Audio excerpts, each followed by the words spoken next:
खबर शामिल करते हैं बलूचिस्तान के शहर दालबंदीन से। हमारे नुमाइंदा मोहम्मद बख्श बलोच से FC बलूचिस्तान साउथ के सेक्टर हेडक्वार्टर नॉर्थ और ज़िला इंतज़ामिया चागी की जानिब से 28 मई यौम तकबीर जोश खरोश से मनाई गई।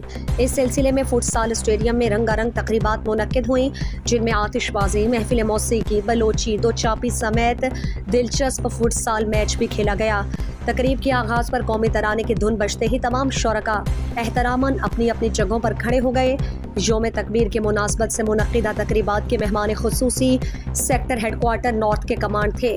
इस मौके पर additional deputy commissioner Chagai Asad Khan, assistant commissioner Dalbandin Abdul Basit Buzdar, SP Chagai Abdul Aziz Chhakrani समेत दीगर भी मौजूद थे। जबकि प्रोग्राम में आमद पर मेहमानों को कमेटी की जानिब से बलोची दस्तार पगड़ी पहनाई गई और मारूफ फनकार बाबा सईद ने अपनी लोक फनकारी के जरिए महफिल को चार चांद लगाए।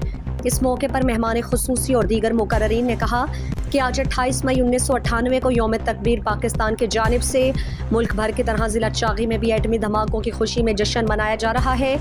इसी दिन पाकिस्तान ने अपने अज़ली दुश्मन भारत के एटमी धमाकों के जवाब में ज़िला चागी दालबंदीन के पहाड़ी इलाका रास्को के मकाम पर 6 कामयाब एटमी धमाके करके न सिर्फ पाकिस्तान बल्कि पूरी आलम इस्लाम का सर फ़ख्र से बुलंद कर दिया और पाकिस्तान पूरी उम्मत मुसलमा का पहला और दुनिया का छठा एटमी कुव्वत बन गया।